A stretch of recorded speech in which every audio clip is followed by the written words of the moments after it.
JC Santana, I'm Griff Fig. Today we're bringing you a very important topic, shoulder stability.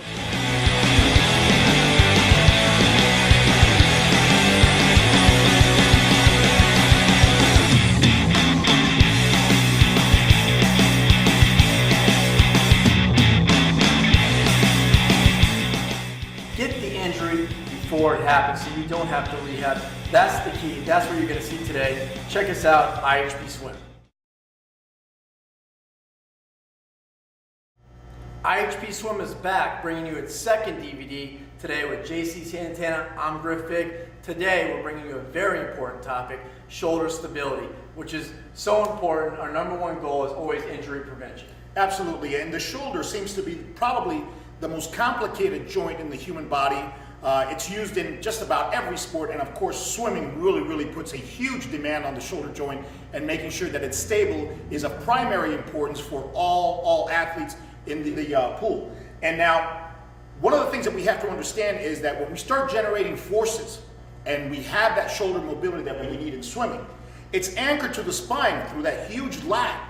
So there's a lot of forces when that humerus is pulled onto the spine from that huge lat muscle, and the shoulder blade is the one taking all of that abuse. So we got to make sure that the shoulder and the shoulder blade are super stable so the big lat can do its job and anchor everything to that spine. Absolutely. The exercises that we are going to show you today not only stabilize that shoulder joint, but we also make sure the core has sufficient core strength, because the shoulder has to be integrated with the rest of the body. Yeah, that's one of the problems that we see with a lot of rehab and shoulder rehab DVDs, is they take care of the shoulder individually. Directly at the site. Absolutely. So you see a lot of movements here, and they don't tie the shoulder in to the spine, to the hips. So it doesn't matter how big the shoulder joint muscles are. Your rotator cuffs are probably the size of your fingers. Not very. And there's no way you're going to make these muscles big enough to be able to tolerate that big torque that the huge lat can put on it. And plus, once you create that torque, what are you anchoring it to?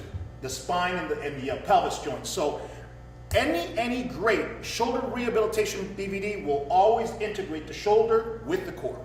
That's what you're going to get today. I also want to mention that swimming, the arm is in the overhead position, and that's a lot of times where the injury occurs. So one of the things that you are going to see is some of our exercises show the shoulder how to be stable in the overhead position, which you don't see with a lot of programs out there. Exactly. One of the exercises that we love, of course, is the shoulder rollout. You'll see a lot of different exercises in this DVD, but the key thing that we want to talk about is flexibility. A lot of static stretching is done in the name of improving flexibility. But what is flexibility? What are we trying to do with this DVD? What is really rehab? Rehab, or prehabilitation, which is even better, which means not needing the rehab because you're not going to get injured, is making sure that you have usable range of motion, which is the only flexibility that we care about. So static stretching, although it may play some role, the key thing is developing range of motion that you can control with stability and with strength. And that's what our exercises do. And that's what makes this DVD different than any other shoulder rehabilitation DVD you're going to see, especially when it involves swimming. So in other words, you're saying that having strength through range of motion is most important. Is flexibility. That's what flexibility is. That's what flexibility is, usable flexibility. So static stretching may have its place, but nothing like full range of motion strength training for your rehabilitation and prehabilitation program. As Carlos said, today we're going to show you the importance of prehabbing an injury. Get the injury before it happens so you don't have to rehab. That's the key. That's what you're going to see today. Check us out, IHP Swim.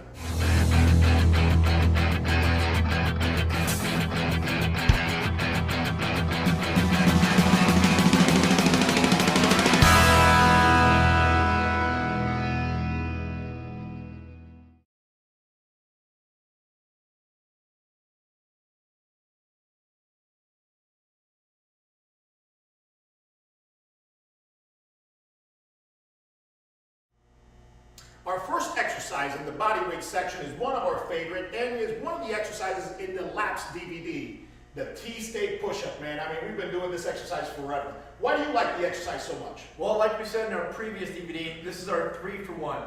1, you get upper body strength. 2, you get great shoulder stability, which is the theme of this DVD. And 3, you get a lot of core rotation and core stability. Absolutely, and you do all of this. One of the key features of the T-Stay push-up is that you have shoulder stability with what they call a gliding scapula, which is all about swimming.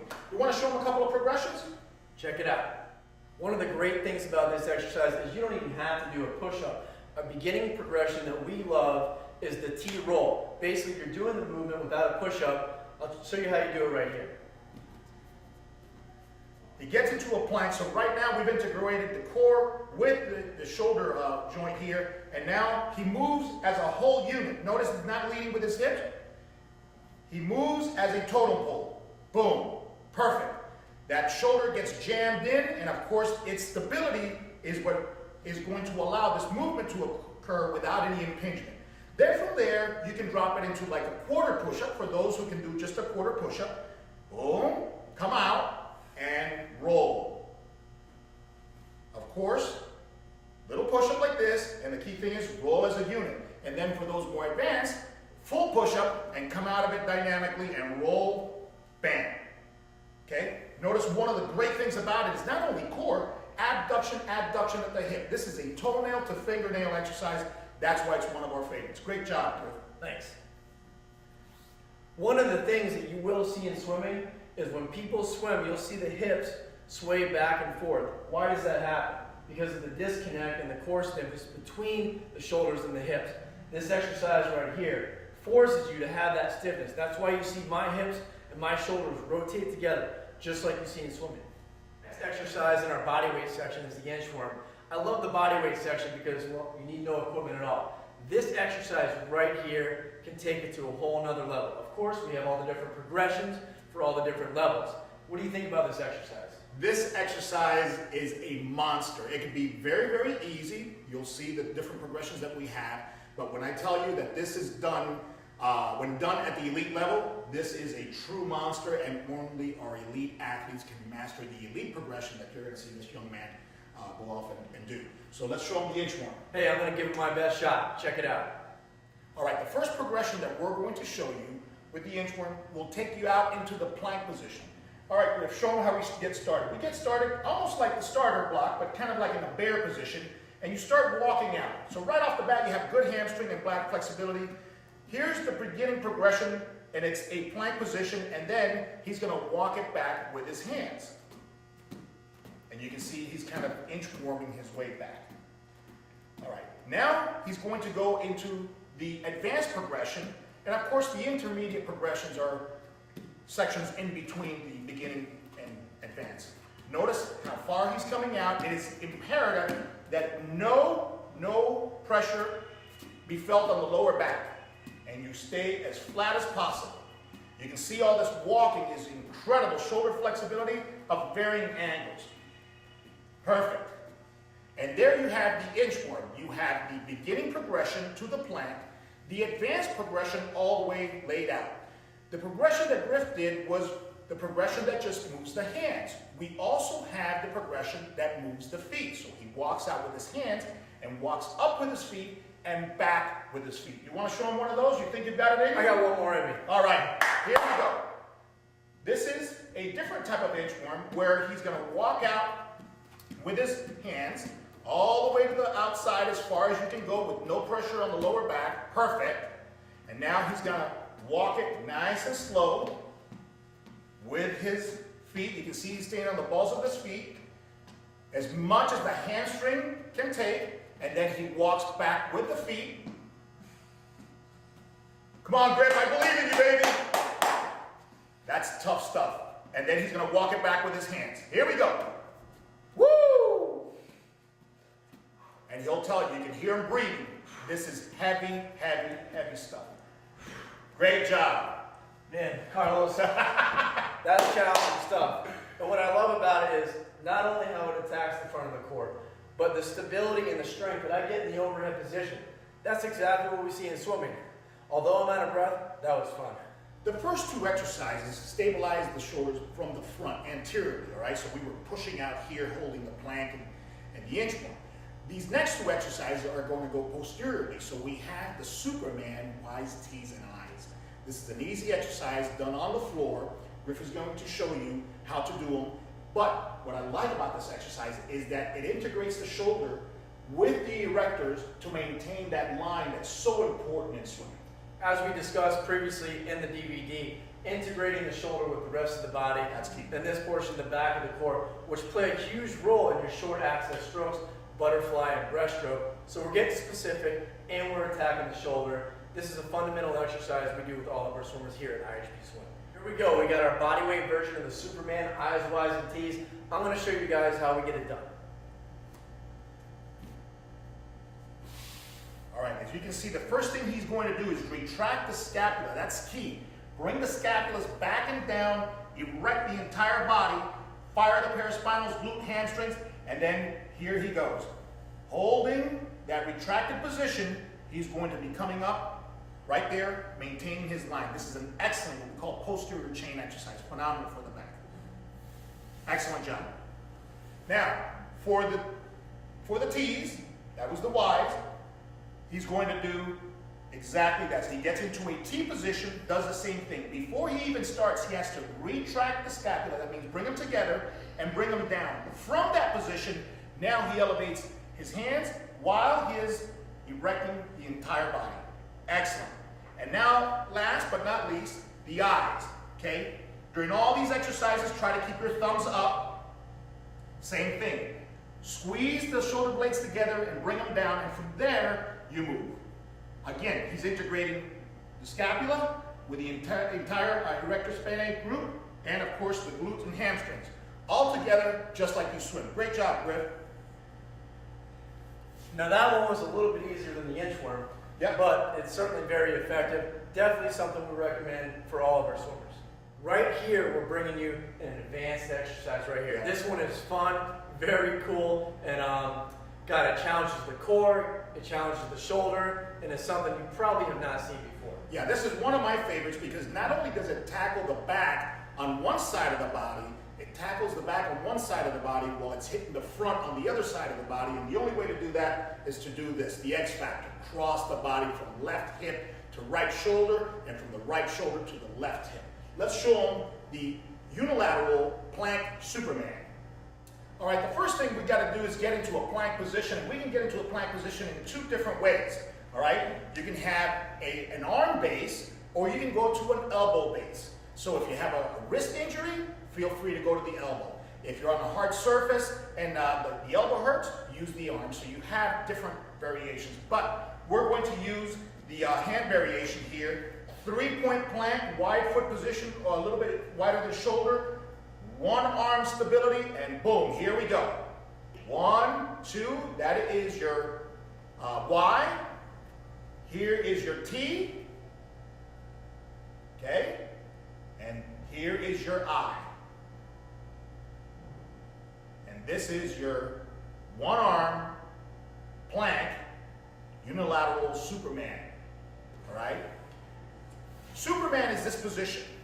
All right? Now, you can have Superman in the Y position, T position, different positions, and of course, Griff showed you all 3 positions, the Y, the T, and the I. What'd you think of that? That says it all. I just caught my breath. Guys, that will get the job done. It's amazing what we can do with no equipment at all. Just body weight, gravity, and a little bit of creativity. Now, we showed you everything from the floor, and of course, we showed you beginning progressions from the floor. But let's say that this floor position is very difficult for you.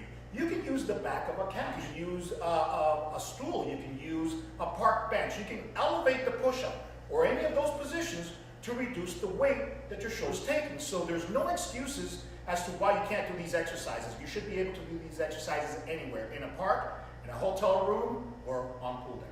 As long as there's no pain, you can move on, okay? But if there is pain, make sure you use the proper progression, just as JC just said.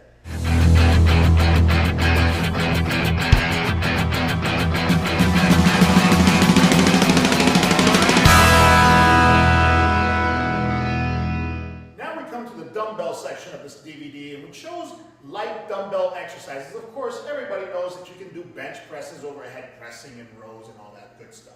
But we wanted to show you some finesse stuff that we have used with our swimmers and our overhead athletes to really, really give them the super shoulders that they need to keep them injury-free and performing at their best. One of the great things about this DVD is we're going to show you how to do all these different exercises. We'll give you options for different modalities. Some of you might have bands, some of you might have the flexi bar, but those of you that have dumbbells, we're going to show you a program right here that you can do to ensure you have great shoulder stability. Right now, we're going to get into that. Multiple ranges of motion, connecting the body to the shoulder, all in one program. You guys could just go if you want. Good. Now the first exercise, we call it the scarecrow, because we get into kind of this position. Notice, these are 5-pound dumbbells plus 2 pounds for the handle. These are 7-pound dumbbells. The key thing is don't let the elbow go above the shoulder, so we're going to keep a nice line straight, and then we're just going to externally rotate. While you're doing this, you got to make sure that your scapula is always in and down, retracted and depressed. And right from in here, this is external rotation, fantastic for shoulder stability. Now, you can go alternating pattern, and you just let the dumbbell drop you as low as possible, again, without elevating the shoulder very high, because you don't want to get into an impingement. And you can see that with 7 pounds, Griff is really working. So you have the simultaneous scarecrow and the alternating scarecrow as our first dumbbell exercise. How'd you like that? I'll tell you what, for such a simple looking exercise that absolutely gets the job done, I can feel it working all the rotator cuff, all the posterior muscles, great for shoulder stability, and I think it really helps the posture out, something that all swimmers do need. And you only need 7-pound dumbbells. That's all you need. Some people may be able to get the job done with 3 or 5 pounds. Just use the weight that you can control without any pain. Don't be afraid to go less than 7 if you do need to. Absolutely. The next exercise we have is a slightly different variation from the scarecrow, but very, very good for opening up the chest, working the back musculature, and opening up the front musculature. Right. We're going to assume a 45-degree angle with the humerus here. Now, for the people who this position here might give them a little impingement, maybe they've already got a little itis going on, this is a much more forgiving exercise, and all we're going to do is close in and open up. We call this the butterfly, and that's it. You get external rotation, but because the humerus is down, it's not as advanced or as intense as the other exercise. All right, again, we're working with a stabilized scapula, always retracted and depressed, external rotation and decelerating external rotation here on the way down. Of course, that's a simultaneous pattern, and we always have the alternating pattern, one at a time, and then Griff can just kind of start going in combination. One goes out as the other one is coming in. Okay. As JC said, that is much less demanding. So, if the scarecrows do cause irritation or the shoulder is weak, we do recommend going with the butterflies first. All right, our next exercise actually comes from Olympic weightlifting. And the Olympic weightlifters and some of our grapplers do this with a lot of weight. But for the shoulder rehab, we're not going to use a lot of weight. We're going to slow it down. This is called a muscle snatch. And imagine that you're starting a lawnmower. And Griff is just going to take it from the center position here, start the lawnmower, and just continue to go up. Okay? So it's kind of an upright row continuing into an external rotation. Boom. See? It's almost like that backstroke that we did with the band. There. There's 2 variations. There's one that goes back, which he's doing right now, and one that goes straight up. This is the beginning variation. Less range of motion, straight up. And then the one that goes back, now you can see he starts rotating, getting a lot more range of motion there. So you have 2 variations of the one-arm muscle snatch. Straight up for beginners, and now with a little backstroke reach for the more advanced training. Why don't we show them the 2-arm variation for those that have better shoulder flexibility. In other words, when we do the 1-arm variation, it allows for a little less flexibility in the movement because we get to rotate. Right. When you're doing a 1-arm movement, you can do this. And once you do this, see, if I stand up straight, less range of motion. So always when you're doing overhead movements, the single arm version is always the easiest because you can give your body a little English and be a little bit more forgiving. Now, when you want to, you go double arm on overhead movements like he's going to do now, and this is much more advanced. He's doing the Y version here, okay, which is a lot easier. Now he can go straight up a lot harder, okay? So the more you open, the less range of motion.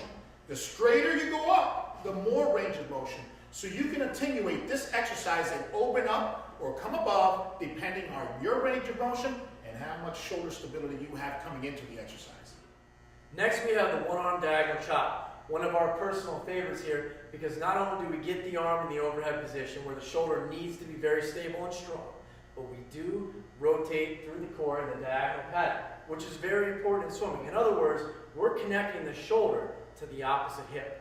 Perfect. We're going to show you two angles. We're going to show you the front angle so you can see the lever arm, how he holds the arm. And then we're going to go from behind and show you how his clothing stretches, indicating the pattern of force generation. So you can see that he takes it outside the knee, again, using his hips and paraspinals to drive that shoulder. That's what we talk about integration here. This is perfect.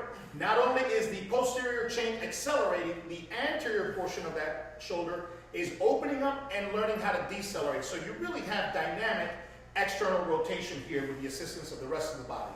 Great. Now face me and let's give him a couple of reps. Now notice how his clothing stretches, and you'll see the connection right here from the left hip to the right shoulder. Fantastic. Great. That's what we call shoulder stability with a gliding scapula. And one of the main concepts of shoulder stability is using the large muscles to help the small muscles. This is a prime example of the dynamic movement and exercise that we're trying to bring you.